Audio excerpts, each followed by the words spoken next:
నమస్కారం orange news కి స్వాగతం. హెడ్లైన్ చూద్దాం.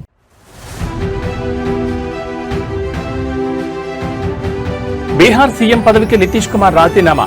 గవర్నర్ కలిసి రాజీనామా అందించిన నితీష్.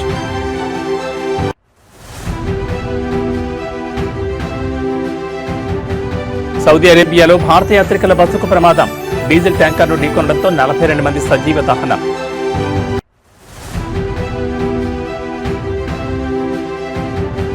ఐబొమ్మ రవి వద్ద 50 లక్షల మంది డేటా ఉంది. 20 కోట్లు సంపాదించాడని సిపి సజ్జనార్ వెల్లడి.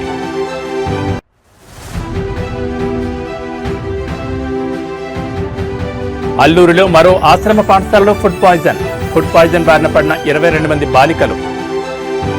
ఇక డీటెయిల్స్ చూస్తే బీహార్ ముఖ్యమంత్రిగా నితీష్ కుమార్ కొనసాగుతారని బీహార్ బీజేపీ అధ్యక్షుడు దిలీప్ జైస్వాల్ ప్రకటించారు. 10వసారి ముఖ్యమంత్రిగా ప్రమాణ స్వీకారం చేయనున్న నితీష్ కుమార్ కు ఆయన శుభాకాంక్షలు తెలిపారు. ఈ నెల 20వ తేదీన పాట్నా గాంధీ మైదానంలో నితీష్ కుమార్ ప్రమాణ స్వీకారం చేయనున్నట్లు ప్రకటించారు. అనంతరం నితీష్ కుమార్ సీఎం పదవికి రాజీనామా చేసి గవర్నర్ ఆరిఫ్ మహ్మద్ ఖాన్ కు రాజీనామా పత్రాన్ని కేబినెట్ రద్దు తీర్మానాన్ని అందించారు. నితీష్ కుమార్ రాజీనామాను గవర్నర్ ఆమోదించారు. తదుపరి ప్రభుత్వం ఏర్పాటయ్యేంత వరకు నితీష్ కుమార్ ఆపద్ధర్మ ముఖ్యమంత్రిగా కొనసాగుతారని గవర్నర్ తెలిపారు. రేపు ఉదయం 10 గంటలకు బీజేపీ శాసనసభ పక్ష సమావేశం జరగనుంది. ఈ సమావేశంలో ఎమ్మెల్యేలు పార్టీ శాసనసభ పక్ష నేతను ఎన్నుకోనున్నారు. అనంతరం ఎమ్మెల్యేలంతా ఏకగ్రీవంగా కూటమి తరపున సీఎంగా నితీష్ ని ఎన్నుకోనున్నారు. కాగా ఇటీవల బీహార్లో జరిగిన అసెంబ్లీ ఎన్నికల్లో ఎన్డీఏ కూటమి 202 స్థానాలు గెలిచింది.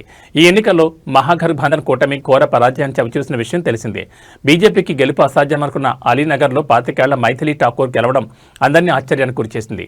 కాగా నితీష్తో పాటు మంత్రులుగా ఎవరెవరు ప్రమాణ స్వీకారం చేస్తారన్న విషయంపై ఇంకా స్పష్టత రావాల్సి ఉంది.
సౌదీ అరేబియాలో జరిగిన ఘోర రోడ్డు ప్రమాదంలో 42 మంది భారత యాత్రికులు ప్రాణాలు కోల్పోయారు. యాత్రికులతో ప్రయాణిస్తున్న బస్సును డీజిల్ ట్యాంకర్ ఢీకొట్టడంతో మంటలు చెలరేగి వారంతా సజీవ దహనమయ్యారు.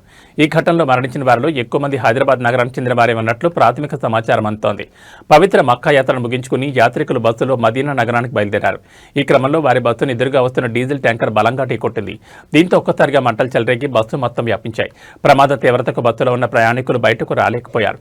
ఈ దుర్ఘటనలో 20 మంది మహిళలు, 11 మంది చిన్నారులు సహా మొత్తం 42 మంది అక్కడికక్కడే మరణించినట్లు ఆంగ్ల మీడియా కథనాలు వెల్లడించాయి. ప్రమాద విషయం తెలియగానే సౌదీ అధికారులు సహాయక చర్యలు చేపట్టారు. మృతుల వివరాలను గుర్తించే పనిలో నిమగ్నమయ్యారు. ఈ విషాద ఘటనతో వారి కుటుంబ సభ్యులు తీవ్ర ఆందోళనకు గురవుతున్నారు. ఈ ఘటనపై పూర్తి వివరాలు ఇంకా తెలియాల్సి ఉంది.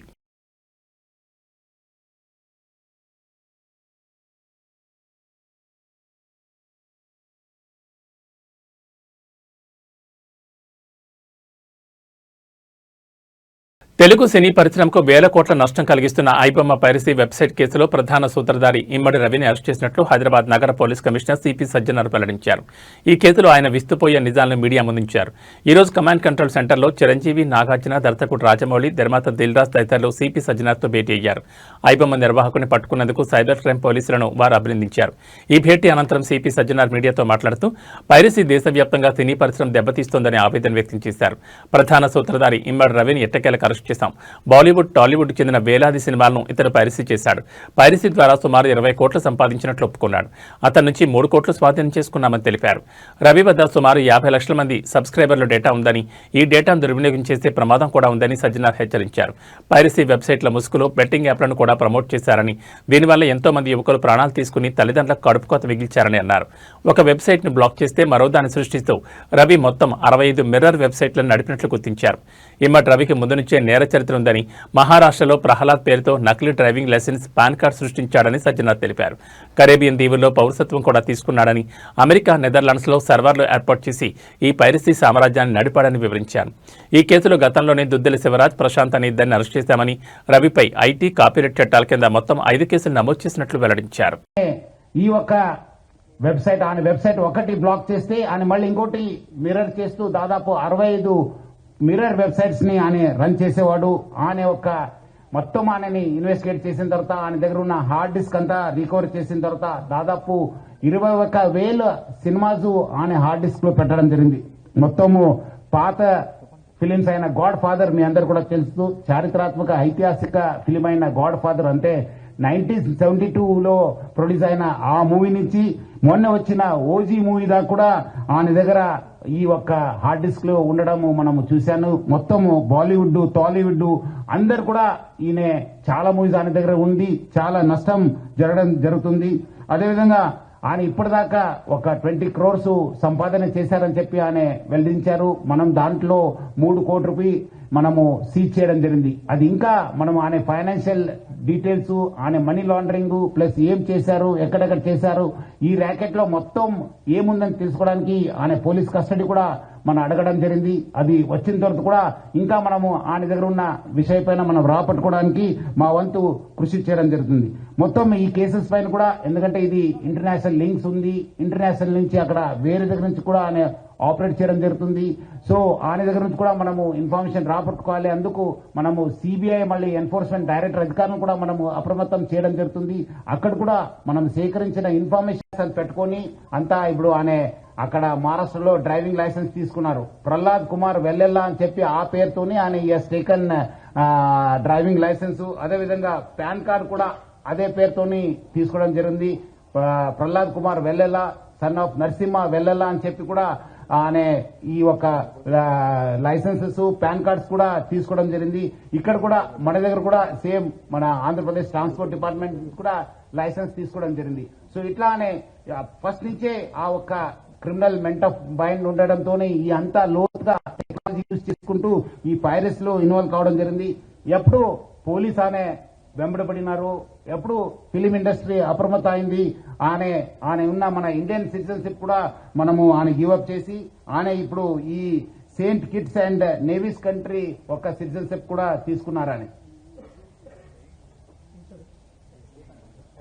Saint Kitts and navies country Caribbean islands లో ఉన్న ఈ కంట్రీని ఆయన తీసుకున్నారు.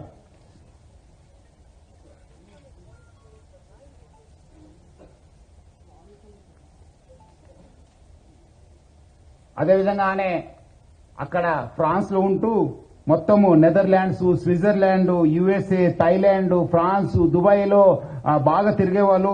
సో మొత్తం ఆయన ఈ వెబ్సైట్ డెవలప్మెంట్ లో, డిజైనింగ్ లో, హోస్టింగ్ లో చాలా అంటే చాలా ఎక్స్పర్ట్. అంటే చాలా సంవత్సరం నుంచి ఆ విద్యాన్ని నేర్చుకొని ఈ నాలెడ్జ్ ని పెంచుకొని ఇదంతా ఐబొమ్మ, బొప్పం టీవీని ప్రమోట్ చేయడం జరుగుతుంది.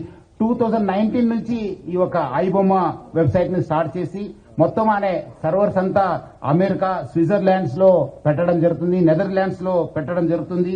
మొత్తం అనే 110 డొమైన్స్ ని ఆయన పర్చేస్ చేశారు. పోర్క్బన్ కంపెనీ అని చెప్పి దాని ద్వారా ఆయన 110 డొమైన్స్ ని పర్చేస్ చేయడం జరుగుతుంది. ఒక డొమైన్ ను మనం బ్లాక్ చేస్తే నెక్స్ట్ ఇంకోటి డొమైన్ ఓపెన్ చేసేది. సో ప్రతిదాని కూడా ఒక లింక్ పెట్టుకుని ప్రతిదాని కూడా ఒక స్కీమ్ పెట్టుకుని అని ఒక పైరసీ ర్యాకెట్ ని చేయడం జరుగుతుంది. అదేవిధంగా మనము ఓటీటీ ఫిలిమ్స్ లో ఉన్నది కూడా ఆయన యూస్ టు మంచి క్వాలిటీ చేసేసి ఆయన అప్లోడ్ చేసేవాడు ఆయన ఒక వెబ్సైట్ లో. దానివల్ల కూడా బాగా కొత్త టెక్నాలజీ యూజ్ చేసుకుని స్క్రీన్ రికార్డింగ్ చేసి దాన్ని కూడా ఎడిట్ చేసి ఈ ఒక మూవీస్ అన్ని కూడా అప్లోడ్ చేసేవాడు.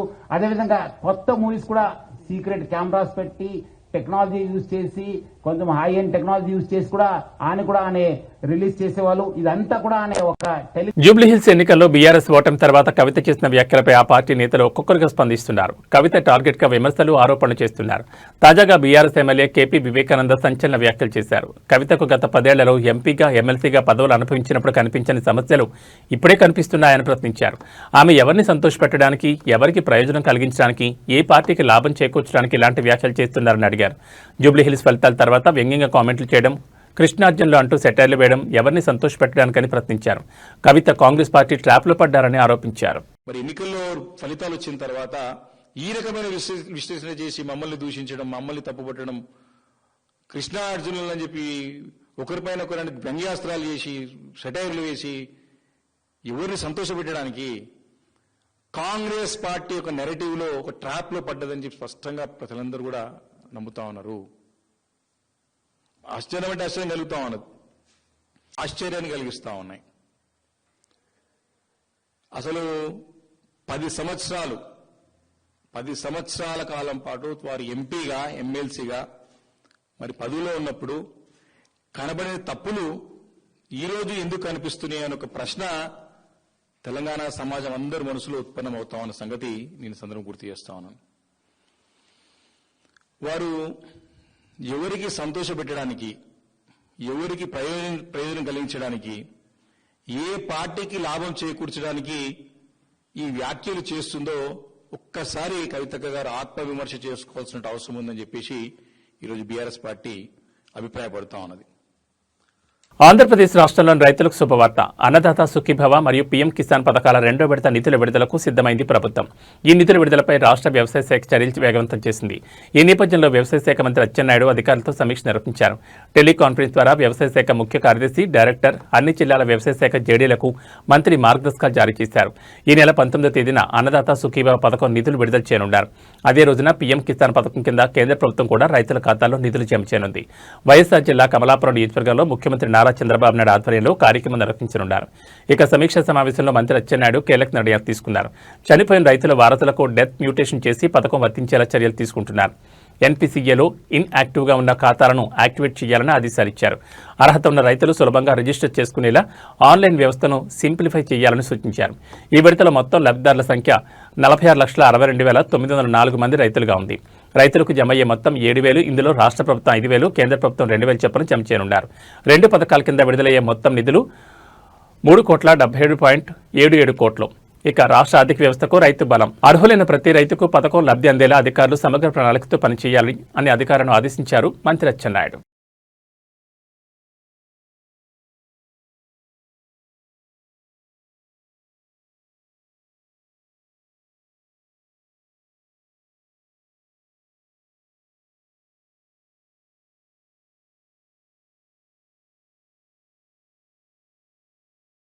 మద్యం కేసులో నిందితులైన చెవిరెడ్డి భాస్కర్ రెడ్డి, వెంకటేష్ నాయుడు బెయిల్ పిటిషన్ను విజయవాడ ఏసీబీ కోర్టు ఇవాళ విచారించింది. తదుపరి విచారణను రేపటికి వాయిదా వేసింది. ఈ కేసులో చెవిరెడ్డి భాస్కర్ రెడ్డి A38 కాగా వెంకటేష్ A34గా ఉన్నారు.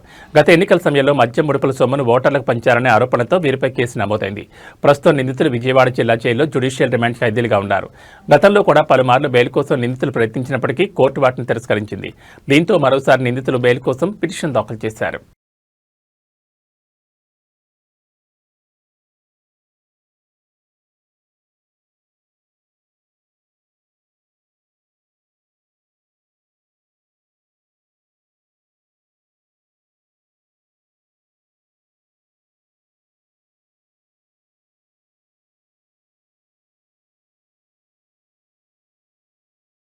అల్లూరు సీతారామరాజు జిల్లాలోని మరో గిరిజన ఆశ్రమ పాఠశాలలో ఫుడ్ పాయిజన్ ఘటన వెలుగులోకి వచ్చింది. వివరాలకు వెళ్తే జిల్లాలోని కొయ్యూరు మండలం రాజేంద్రపాలెం ఆశ్రమ పాఠశాలలో ఫుడ్ పాయిజన్ జరిగింది.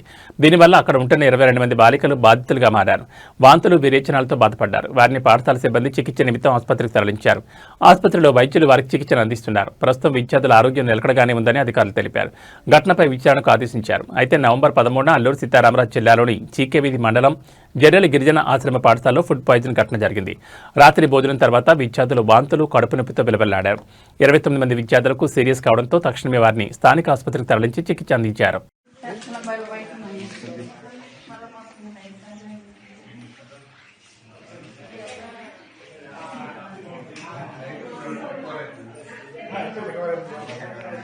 మీ అమ్మాయి కూడా ఉందా రాని ఈ అమ్మాయి లేదు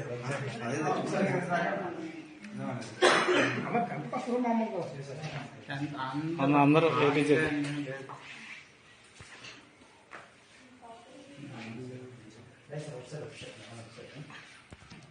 డిజిటల్ అరెస్ట్ మోసాలపై సినీ నటుడు నాగార్జున సంచలన విషయం వెల్లడించారు. తమ కుటుంబంలోనూ ఒకరు ఈ మోసగాల బారిన పడ్డారని, 2 రోజుల పాటు ఇంట్లోనే నిర్బంధానికి గురయ్యారని తెలిపారు. విషయాన్ని పోలీసుల దృష్టికి తీసుకెళ్లేలోపు మోసగాళ్లు తప్పించుకున్నారని పేర్కొన్నారు. ఈ మేరకు సోమవారం హైదరాబాద్ సిపి సజ్జనార్తో భేటీ తర్వాత జరిగిన మీడియా సమావేశంలో నాగార్జున ఈ వివరాలు వెల్లడించారు. ఐ రిమెంబర్ మా ఇంట్లో కూడా, మా ఫ్యామిలీలో కూడా just about 6 months back 7 months back ఇదే జరిగింది. ఆల్మోస్ట్ ఇంట్లో ఫ్యామిలీ మెంబర్ని ఒక డిజిటల్ అరెస్ట్లో ఆల్మోస్ట్ 2 days పెట్టారు. ఇదే సేమ్ ఒక ఆర్గనైజేషన్ ఇస్ డన్ సో వాళ్ళు ట్రాక్ చేస్తారు, వీక్నెస్ చూసుకుంటారు, ఎలా పట్టుకోవాలి, వీళ్ళని ఎలా చేయాలి అని చేసి, and they have all the details, credit card account details, everything. And కేవలం మనం తెలియకుండా ఏదో ఒక వెబ్సైట్ ఏదో దొరికింది, ఇది ఇంట్రెస్టింగ్గా ఉందని చెప్పి వెళతాం. ఇది సినిమాలు చూపించడం అనేది it is a big trap. అది వాళ్ళకేదో మీకు ఫ్రీగా సినిమాలు చూపించాలని కాదు, వాళ్ళకి దీని వెనకాల చాలా పెద్ద ప్లాన్ ఉంది. To make thousands of crores. This 20 crores అన్న సజ్జనార్ గారు అన్నది is a very small amount వాళ్ళకి. అండ్ 3 కోట్లు దొరికిందన్నారు, నాకు తెలిసి వాళ్ళకి జస్ట్ చేంజ్ అది. సో అండ్ నేను ఇంట్లో అప్పుడు మా family member had to approach the police. నాకు ఇలా జరుగుతుంది అంటే ఇమీడియట్గా when police came on line వచ్చినగానే వాళ్ళు 1 సెకండ్లో మాయమైపోయారు. వాళ్ళని ట్రేస్ చేయడం కూడా కుదరలేదు. తర్వాత అంత పకడ్బందీగా ఉన్నారు.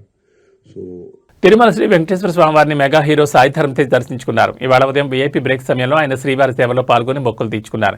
స్వామివారి దర్శనానంతరం రంగనాయక మండపంలో వేద ఆశీర్వచనంతో అధికారులు తీర్థప్రసాదాలు అందజేశారు.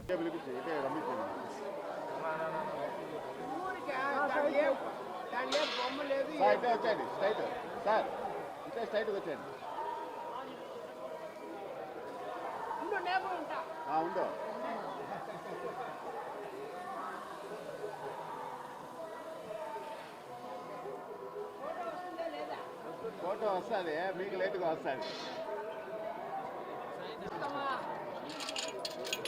ఆమా ఆశీర్వాదం పొందు. ఓకే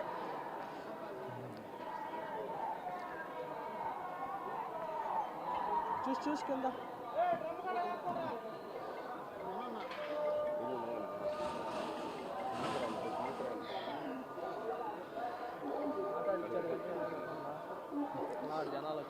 సార్ వీడియో పెట్టేద్దాం వయసు జనాలు వచ్చేస్తారా అవన్నీ అడగకూడదు.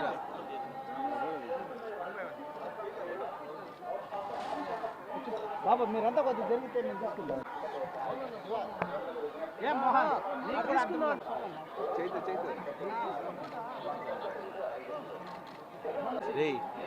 సార్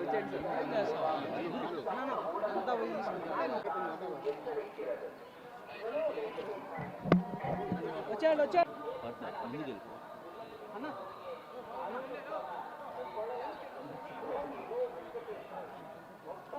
చేతు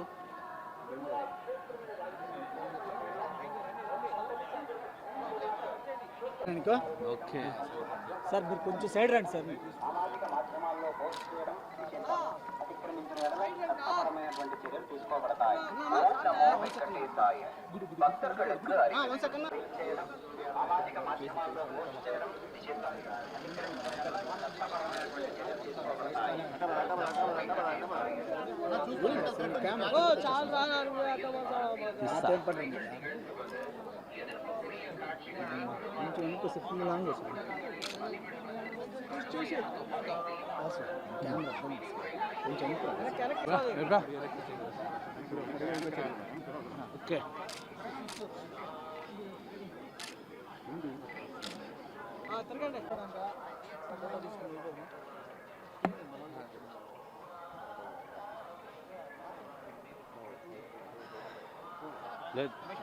ఓకే ఏం లేదండి, స్వామివారికి థ్యాంక్స్ చెప్తాను వచ్చానండి. ఆయన నాకు మంచి సినిమాలు ఇచ్చారు, మంచి లైఫ్ ఇచ్చారు. సో ఆయనకి థ్యాంక్స్ చెప్పుకుందాం వచ్చాను.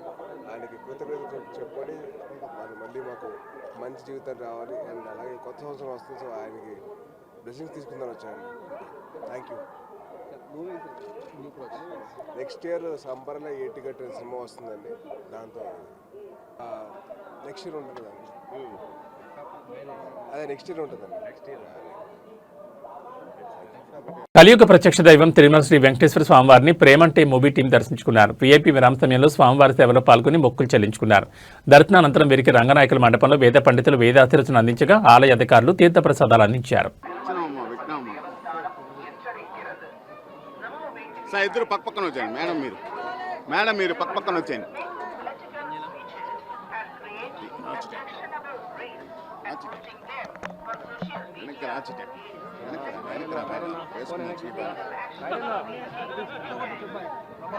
విశ్వ ఎందోను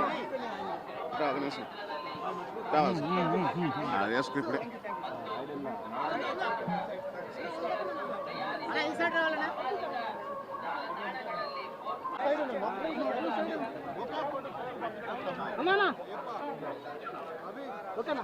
తీసుకొచ్చాను sir. Straight straight straight sir sir అన్న ఒకసారి రా అన్న, చూడాలని ఉంది. ఒక్కసారి రా అన్న. మేడం సార్తో రండి.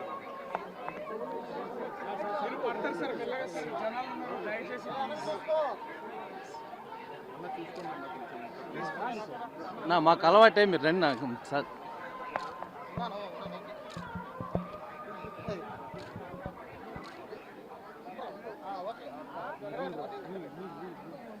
మేడం ముందుకు రండి. మేడం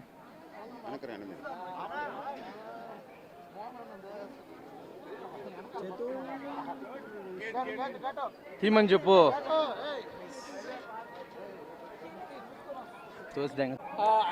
ప్రేమంటే సినిమా ప్రమోషన్స్ కానీ నిన్న తిరుపతి వచ్చాము. సో తిరుపతి వస్తే ఖచ్చితంగా తిరుమల రావాలని అందరికీ ఉంటుంది. సో తిరుమల ఇవాళ మార్నింగ్ ఇప్పుడే దర్శనం బాగా జరిగింది. ఆలయ కమిటీ అందరికీ, తర్వాత మాకు హెల్ప్ చేసిన అందరికీ కూడా చాలా చాలా థ్యాంక్స్. చాలా బాగా జరిగింది. థ్యాంక్ యూ సో మచ్ అందరికీ. నెక్స్ట్ ఒకటే ప్రేమంటే 21వ తారీఖు రిలీజ్ కాబోతుంది. అన్ని తెలుగు రాష్ట్రాల్లో అలాగే ఓవర్సీస్ మొత్తం ప్రపంచవ్యాప్తంగా రిలీజ్ కాబోతుంది. సో స్వామి బ్లెస్సింగ్స్ ఎంత అవసరమో మీ బ్లెస్సింగ్స్ కూడా మాకు అంతే అవసరం. So thank you so much మాకు సపోర్ట్ చేస్తున్నందుకు ఇప్పుడు దాకా. ఇక మీదలో కూడా మమ్మల్ని సపోర్ట్ చేస్తారని ఆశిస్తున్నాను. నవంబర్ మా 21 నవంబర్ మా మూవీ ప్రేమంటే రిలీజ్ అవుతుంది. ఒక మంచి ఫ్యామిలీ ఎంటర్టైనర్. చాలా సంతోషంగా ఉంది ఈరోజు ఇక్కడ తిరుపతికి. నేను ఆల్మోస్ట్ 15 years తర్వాత వస్తున్నాను. చాలా చాలా బ్లెస్డ్గా అనిపిస్తుంది. అందరూ చూడండి, ప్లీజ్ సపోర్ట్ చేయండి. Thank you. ఇవి ఈ బులెటిన్ విశేషాలు. మరో బులెటిన్లో మళ్ళీ కలుసుకుందాం. నమస్కారం.